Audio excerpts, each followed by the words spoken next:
15 décembre 2022.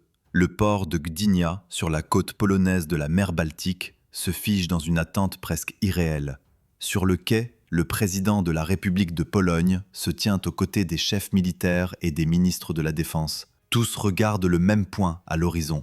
Un immense navire de transport militaire vient d'accoster et sa rampe s'abaisse lentement. Ce qui apparaît alors ne ressemble pas à une livraison ordinaire d'équipement. Les premiers chars sud-coréens roulent sur le sol polonais. En quelques minutes, une évidence s'impose. Quelque chose vient de basculer dans l'équilibre militaire européen. La Pologne n'a pas seulement acheté des chars, elle a pris une décision qui surprend Washington, inquiète Berlin et intrigue Paris. Moins de 5 mois auparavant, le contrat avait été signé. 5 mois seulement entre la signature et la livraison de chars lourds modernes prêts au combat. Aucun constructeur occidental n'était capable de faire cela. Ni les États-Unis avec leurs Abrams, ni l'Allemagne avec ses Léopards, malgré des décennies d'expérience industrielle. Pourtant, 180 chars coréens sont là, livrés sans retard, pour une valeur dépassant le milliard de dollars. La question surgit immédiatement, brutale et impossible à éviter. Pourquoi Varsovie a-t-elle choisi Séoul plutôt que Washington? Pourquoi miser sur un partenaire asiatique alors que l'alliance avec les États-Unis semblait évidente? Pour comprendre cette décision, il faut remonter loin en arrière, bien avant la guerre en Ukraine, bien avant l'élargissement de l'OTAN, jusqu'à un pays qui, pendant longtemps, ne possédait même pas un seul char. Le 25 juin 1950, à l'aube, les troupes nord-coréennes franchissent le 38e parallèle. Des colonnes entières de chars soviétiques T-34 avancent vers le sud. La Corée du Sud n'a alors aucune force blindée, pas une seule machine capable d'arrêter l'assaut. En 3 jours, Séoul tombe. L'armée sud-coréenne recule dans le chaos et le pays frôle l'anéantissement total. L'intervention des forces des Nations Unies sauve la Corée du Sud, mais laisse une cicatrice profonde. La guerre se termine par un armistice, pas par une paix. Techniquement, les deux Corées sont toujours en guerre aujourd'hui. De ce traumatisme naît une certitude gravée dans la mémoire stratégique de Séoul: ne plus jamais dépendre entièrement d'un allié pour sa survie. Pourtant, pendant des décennies, la Corée du Sud n'a pas d'autre choix. Trop pauvre, trop dépendante, elle utilise des chars américains usagés, reçus au compte-gouttes, sans contrôle sur la production ni sur la technologie. Dans les années 70, tout change brutalement. Le renseignement sud-coréen découvre que le Nord produit désormais ses propres chars, des T-62 modernes et redoutables. Presque au même moment, les États-Unis annoncent la doctrine Nixon, qui prévoit une réduction massive de leur présence militaire directe en Asie. Pour Séoul, c'est un choc stratégique. L'allié protecteur commence à se retirer, alors que la menace s'intensifie. Les demandes de chars modernes américains sont refusées ou retardées. Les priorités de Washington sont ailleurs. C'est à cet instant précis que la Corée du Sud décide de prendre un chemin radicalement différent. Elle veut apprendre, produire, maîtriser. Pas seulement assembler, pas seulement acheter. Elle accepte d'abord des compromis humiliants, puis commence à absorber discrètement le savoir-faire occidental. Les premiers projets sont imparfaits, dépendants, frustrants. Mais une dynamique est lancée. Lentement, méthodiquement, la Corée construit une industrie blindée capable de rivaliser avec les géants historiques. Des décennies plus tard, cette patience stratégique porte ses fruits. Lorsque la Pologne cherche à renforcer son armée à une vitesse jamais vue depuis la guerre froide, elle se heurte à une réalité brutale. Les chaînes de production occidentales sont lentes, saturées, contraintes politiquement. Chaque livraison d'Abrams dépend d'autorisation, de délais, de conditions. La Corée du Sud, elle, propose autre chose. Des chars modernes, livrés immédiatement, avec un transfert de technologie et une licence de production locale. À Gdynia, ce 15 décembre 2022, ce choix devient visible aux yeux du monde. Les chars coréens roulent sur le quai, et derrière leur acier se cache une histoire de survie, de revanche industrielle et de calcul stratégique froid. Ce n'est pas seulement un achat, c'est un message. Au début des années 70, la Corée du Sud entre dans une zone grise dangereuse, où les certitudes d'hier cessent soudainement de fonctionner. Le retrait progressif des forces américaines n'est pas seulement un signal politique, il devient un problème militaire concret, mesurable en divisions manquantes, en chars absents, en délais impossibles à combler. À Séoul, les rapports s'accumulent sur les bureaux des généraux.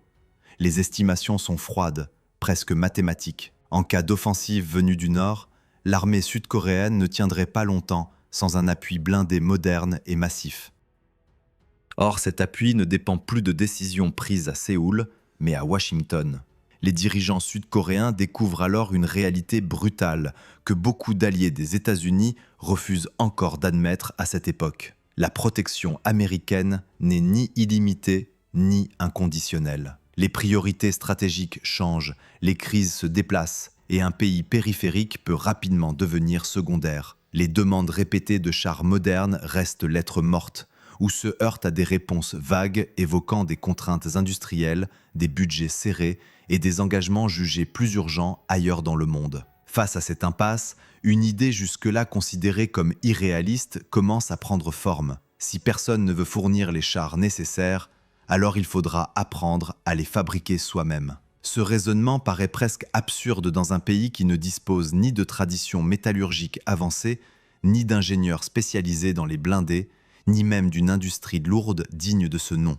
Pourtant, la pression stratégique est telle que l'option devient inévitable. Les premiers pas sont prudents et discrets. Des ingénieurs sont envoyés à l'étranger, officiellement pour des formations techniques générales, officieusement pour observer, mémoriser, comprendre. Chaque détail compte. Les procédés de soudure, les tolérances mécaniques, la qualité des aciers, l'organisation d'une chaîne de production militaire. La Corée du Sud ne cherche pas encore à innover, mais à rattraper un retard colossal en un temps record. Lorsque Séoul entame des discussions plus sérieuses avec des partenaires occidentaux, l'illusion d'un transfert de technologie équitable disparaît rapidement. Les propositions américaines sont strictement encadrées. Produire, oui, mais sous licence. Assembler, oui, mais sans accès aux composants critiques. Exporter, jamais sans autorisation. Chaque clause rappelle à la Corée du Sud qu'elle restera dépendante, même après des années d'efforts financiers et industriels. Cette dépendance devient insupportable pour une partie de l'élite politique et militaire. Derrière les discours officiels, une colère silencieuse monte. Le pays investit des sommes considérables, mais reste traité comme un simple sous-traitant. Les ingénieurs sud-coréens travaillent sur des machines qui ne le comprennent pas entièrement, assemblent des systèmes dont ils ne maîtrisent pas les secrets, et signent des contrats qui limitent leur liberté stratégique. C'est précisément dans cette frustration que se forge une mentalité nouvelle. Chaque obstacle contractuel devient une incitation à observer davantage. Chaque composant importé est analysé, démonté, étudié. Rien n'est laissé au hasard. Sans l'annoncer publiquement, la Corée du Sud commence à bâtir une capacité d'ingénierie autonome, pièce par pièce, souvent dans les marges du cadre légal, toujours dans les limites du possible. Les projets initiaux révèlent rapidement les faiblesses du modèle imposé par l'étranger. Trop de composants clés viennent de l'extérieur. Trop de décisions échappent au contrôle national. Dans les cercles militaires, certains parlent déjà d'un échec stratégique déguisé en succès industriel. Le pays possède enfin des chars modernes sur le papier, mais il n'en contrôle ni la production complète, ni l'évolution future. Cette prise de conscience marque un tournant irréversible. À partir de ce moment, l'objectif n'est plus seulement de disposer de chars, mais de maîtriser l'ensemble de la chaîne technologique, du dessin initial jusqu'au dernier boulon. Ce changement de cap demande du temps, de l'argent et une volonté politique constante, mais il s'inscrit dans une logique de survie nationale plutôt que de confort diplomatique. Pendant que la Corée du Sud avance sur cette voie difficile, l'Europe suit une trajectoire très différente. Les industries de défense occidentales se rationalisent, réduisent leur capacité de production, misent sur des séries limitées et des cycles de développement longs. La guerre froide s'achève et avec elle disparaît l'urgence de produire vite et en grande quantité. Ce choix, rationnel à court terme, aura des conséquences inattendues des décennies plus tard. Car lorsque la Pologne se retrouve confrontée à une détérioration rapide de son environnement sécuritaire, elle cherche exactement ce que la Corée du Sud a appris à offrir par nécessité: de la vitesse, du volume et une liberté d'utilisation maximale. Sans dépendre de calendriers politiques étrangers, sans attendre des années que des usines tournent à plein régime. Mais avant d'en arriver là, la Corée du Sud doit franchir une étape décisive, celle où elle accepte de rompre définitivement avec le statut d'élève docile de l'industrie occidentale, pour devenir un concepteur à part entière. Cette rupture ne se fait ni dans le bruit, ni dans la facilité. Elle s'accompagne d'échecs techniques, de crises économiques et de choix industriels risqués qui auraient pu faire échouer tout le projet.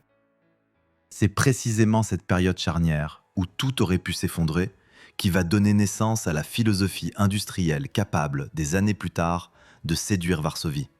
Le basculement réel se produit au moment où le premier char conçu avec l'aide américaine quitte enfin la chaîne d'assemblage sud-coréenne. Sur le papier, la machine est impressionnante. Silhouette moderne, puissance de feu crédible, protection équivalente aux standards occidentaux.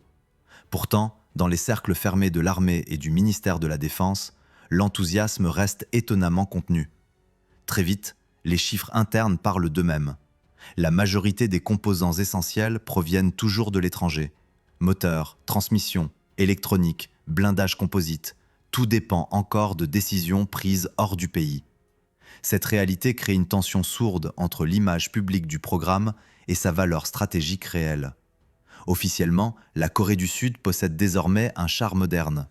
Officieusement, elle ne maîtrise ni sa production complète, ni son évolution future. Chaque amélioration nécessite une négociation. Chaque exportation potentielle dépend d'autorisations externes. Pour un pays vivant sous la menace permanente d'un conflit, cette situation devient rapidement intenable. Les ingénieurs sud-coréens, eux, connaissent mieux que quiconque les limites du projet. Ils ont travaillé sur les prototypes, observé les essais, identifié les faiblesses structurelles. Certains d'entre eux ont accompagné les chars lors de tests menés sur des terrains américains. Là-bas, loin des discours diplomatiques, la réalité technique s'impose brutalement.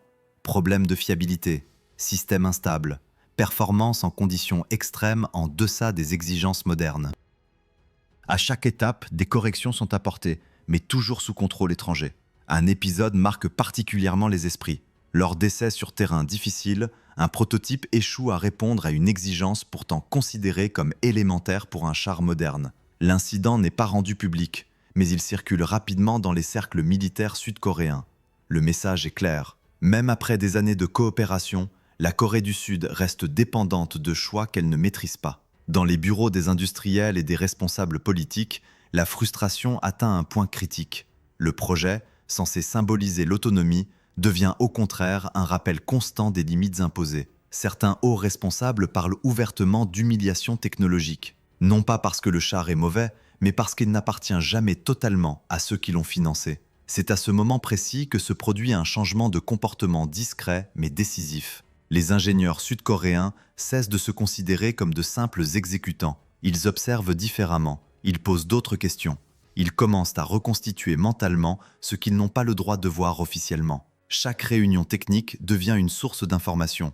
Chaque échange informel révèle des détails qui, mis bout à bout, forment une compréhension plus large. Les partenaires étrangers finissent par s'en rendre compte. Des mesures de séparation sont mises en place. Des espaces de travail sont cloisonnés. Des règles de circulation interne apparaissent dans les bureaux et les usines. Trop tard, l'essentiel a déjà été compris. Pas chaque secret, mais suffisamment pour savoir comment avancer sans guide extérieur. Pourtant, la Corée du Sud ne peut pas immédiatement tourner la page. Les contraintes économiques s'imposent avec brutalité. Une récession frappe, suivie quelques années plus tard par une crise financière régionale majeure. Les budgets militaires sont gelés, parfois réduits. Les projets ambitieux sont reportés. L'idée d'un char entièrement national est mise en sommeil, non par manque de volonté, mais par nécessité économique. Cette période de pause forcée joue paradoxalement un rôle essentiel. Les équipes techniques ne disparaissent pas. Elles réfléchissent, analysent, compilent. Les erreurs du passé sont disséquées sans complaisance. Les dépendances sont cartographiées. Chaque composant importé est identifié comme un futur point faible à éliminer. Lentement, une doctrine industrielle prend forme. Elle repose sur un principe simple et radical. Ne plus jamais accepter un système que l'on ne comprend pas intégralement. Lorsque la situation économique commence à se stabiliser, cette doctrine est prête. Elle n'est plus naïve, elle n'imite plus, elle sélectionne. La Corée du Sud décide alors de changer complètement de méthode. Plus question de s'en remettre à un seul partenaire dominant. Désormais, le savoir sera collecté partout, fragment par fragment, auprès des meilleurs spécialistes mondiaux, puis recomposé localement en une architecture entièrement maîtrisée. Ce choix marque une rupture profonde avec le passé. Il transforme la Corée du Sud d'assembleur dépendant en futur concepteur stratégique. C'est cette transformation silencieuse, née de l'échec partiel d'un programme pourtant présenté comme un succès, qui va rendre possible ce que personne n'attend encore à ce moment-là. Des années plus tard, lorsque la Pologne cherchera une solution rapide, massive et politiquement libre, c'est précisément cette philosophie industrielle, forgée dans la frustration et la contrainte, qui fera toute la différence. Le nouveau programme démarre sans annonce spectaculaire, sans cérémonie officielle, presque dans l'ombre. Cette fois, il ne s'agit plus de rattraper quelqu'un, ni de copier un modèle existant. L'objectif est bien plus ambitieux et surtout beaucoup plus dangereux. Concevoir un char capable de rivaliser immédiatement avec les meilleures machines occidentales, tout en restant parfaitement adapté aux réalités géographiques et stratégiques de la péninsule coréenne. Dès le départ, les ingénieurs savent qu'ils n'auront pas droit à une seconde chance. Un échec signifierait la fin définitive de toute ambition d'autonomie blindée. La méthode change radicalement. Plutôt qu'un partenaire unique imposant ses règles, la Corée du Sud choisit de fragmenter le savoir. Des experts venus de plusieurs pays sont invités séparément, jamais réunis autour d'une même table. Chacun transmet son expérience dans un domaine précis. Conduite de tir, protection, mobilité, automatisation. Tout est documenté, enregistré, archivé. Les ingénieurs coréens deviennent les seuls à posséder la vision d'ensemble. Pour la première fois, l'architecture globale du char est pensée localement. Très vite, une idée s'impose. Le futur char ne doit pas seulement être puissant, il doit être rapide à produire, simple à maintenir et capable d'évoluer sans dépendre de décisions étrangères. Chaque choix technique est évalué selon ce prisme. La mobilité devient une priorité absolue. Le terrain montagneux de la Corée impose des exigences que beaucoup de chars européens n'ont jamais vraiment prises en compte. Il faut une machine capable de se déplacer vite, de changer de position, de réduire sa silhouette, de tirer dans des angles inhabituels. C'est ainsi qu'apparaît l'un des concepts les plus audacieux du projet. Un système de suspension hybride permettant au char de modifier l'inclinaison de son châssis. Cette capacité n'est pas pensée comme un gadget, mais comme une réponse directe à la topographie. Se cacher derrière une crête, pointer le canon vers le haut, puis disparaître à nouveau en quelques secondes. Pour les ingénieurs occidentaux, l'idée paraît complexe, presque excessive. Pour les Coréens, elle est logique, presque évidente. Le choix de l'armement principal suit la même logique pragmatique. Plutôt que d'inventer un calibre exotique, le programme s'appuie sur les standards occidentaux, mais en les poussant à leurs limites. Un canon long, offrant une vitesse initiale élevée, compatible avec les munitions de l'OTAN, mais optimisé pour fonctionner avec un système de chargement automatique. Ce dernier permet de réduire l'équipage, d'augmenter la cadence de tir et surtout de standardiser la formation des soldats. L'électronique de bord devient un autre pilier du projet. Les concepteurs savent que le combat moderne ne se gagne plus seulement par l'épaisseur du blindage. La capacité à détecter, identifier et engager une cible avant d'être repérée est désormais décisive. Les systèmes de conduite de tir sont pensés pour assister l'équipage en permanence, réduire les erreurs humaines et accélérer la prise de décision. Là encore, l'inspiration européenne joue un rôle important, notamment dans l'ergonomie et l'automatisation. Le développement du moteur s'avère être l'épreuve la plus difficile. Atteindre une puissance élevée tout en garantissant une fiabilité suffisante demande des années de travail. Les premiers résultats sont imparfaits. Les essais révèlent des problèmes de durabilité et de performance. Contrairement aux projets précédents, ces difficultés ne sont pas dissimulées. Elles sont intégrées au processus. Les ingénieurs corrigent, testent à nouveau, recommencent. L'objectif n'est plus de présenter un prototype flatteur, mais de créer une base industrielle solide. Lorsque les premiers exemplaires pleinement fonctionnels sont enfin testés, le contraste avec les générations précédentes est frappant. Cette fois, la majorité des composants clés sont produits localement. Le char n'est plus une compilation de technologies étrangères, mais un système cohérent, pensé comme un tout. Les marges d'amélioration sont intégrées dès la conception. Chaque sous-système peut évoluer sans remettre en cause l'ensemble. C'est à ce moment que l'attention extérieure commence à se manifester. discrètement d'abord. Des observateurs européens notent les performances, la philosophie industrielle, la capacité de production. Dans plusieurs capitales, on réalise que ce char ne correspond pas au schéma habituel. Il n'est pas seulement performant sur le papier, il est conçu pour être fabriqué rapidement, en série, sans dépendre d'une chaîne d'approvisionnement fragile. Pour la France, ce projet suscite un intérêt particulier. Certaines solutions rappellent des choix faits sur le Leclerc, notamment dans l'automatisation et la réduction de l'équipage, mais avec une approche plus récente, adaptée aux conflits du XXIe siècle. L'idée qu'un pays non européen ait intégré et dépassé certaines leçons occidentales commence à faire son chemin. Sans le savoir encore, la Corée du Sud est en train de créer exactement ce que des pays comme la Pologne chercheront plus tard. Un char moderne, disponible rapidement, technologiquement avancé et surtout libéré des contraintes politiques traditionnelles. À ce stade, il ne manque plus qu'un élément pour transformer cette réussite technique en événement stratégique majeur. Une crise suffisamment grave pour révéler les failles des modèles occidentaux et mettre en lumière les avantages d'une industrie pensée pour l'urgence. L'élément déclencheur ne vient ni d'Asie, ni de Washington, mais du cœur même de l'Europe orientale. Lorsque la situation sécuritaire du continent se détériore brutalement, les états-majors européens découvrent une réalité qu'ils avaient longtemps repoussée.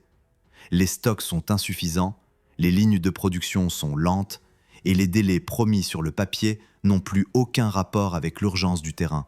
Pour certains pays, attendre devient plus dangereux qu'agir vite avec un partenaire inattendu. À Varsovie, le calcul est froid, presque brutal. Il ne s'agit pas de prestige, ni de fidélité symbolique à un allié historique. Il s'agit de chiffres, de délais, de souveraineté opérationnelle. Les offres occidentales arrivent avec des calendriers étalés sur des années, parfois sur plus d'une décennie. Chaque modification doit être validée politiquement. Chaque exportation est encadrée par des restrictions qui limitent l'usage, l'entretien et parfois même la disponibilité des pièces. Dans ce contexte, la proposition sud-coréenne tranche radicalement avec tout ce que la Pologne a connu jusque-là. Livraison rapide, production en série déjà lancée, capacité industrielle capable d'augmenter le rythme sans restructuration massive et surtout, un élément décisif qui change toute la logique du contrat, le transfert de technologie. La possibilité de produire localement, d'adapter la machine aux besoins spécifiques du terrain européen et de ne pas dépendre indéfiniment d'un fournisseur extérieur. Pour les responsables polonais, ce point pèse plus lourd que toutes les comparaisons techniques.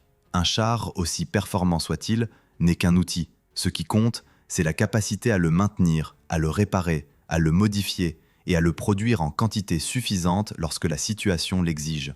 Sur ce terrain précis, les industriels occidentaux apparaissent soudain vulnérables, prisonniers de leurs propres modèles économiques et de décennies de réduction de capacité.